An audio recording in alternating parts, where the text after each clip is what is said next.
سلامونه دوستانو، هیله ده چې تاسو به هم روغ او جوړ اوسئ. موږ نن نیت کړی دی د کابل څخه د غزني په طرف باندې، او دغه بیا د کمپنیو ساحه کې د غزني اډه ده، هغې ته روان یو.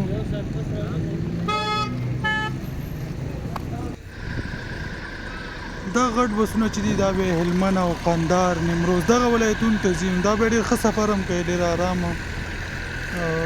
کیدای شي تاسو څوک په دغه ګاډو کې تللي هم شئ. نو موږ ځو غزني ته، نو غزني چونکې نږدې دی نو موږ هم راوخوتو فیلډر ته، ځکه غزني د کابل څخه جنوب طرف ته په 1.5 کیلومتره کې پروت دی. نو په دغه ویډیو کې زه تاسو سره د غزني ولایت لارې ښکلي ځایونه، غرونه، منظرې ښایم. همدې ترڅنګ تاسو ته به د غزني په ولایت په اړه ځینې مهم معلومات هم شریک کړم. نو ویډیو را سره تر پایه وګورئ.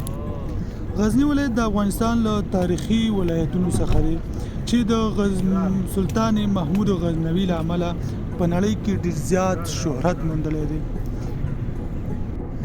د کابل او غزني ترمنځ لاره د افغانستان د مهمو لویو لارو څخه ګڼل کېږي، او د دغې لارې په منځ کې ډېرې ښکلې غرنۍ منظرې لیدل کېږي.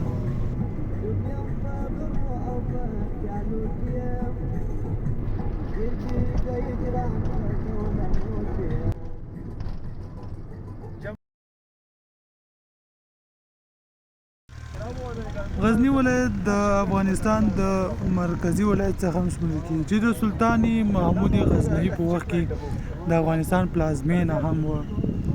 غزني ولایت ډېر تاریخي ځایونه هم لري. د غزني تاریخ د 1000 کلونو څخه هم ډېر پخوانی دی.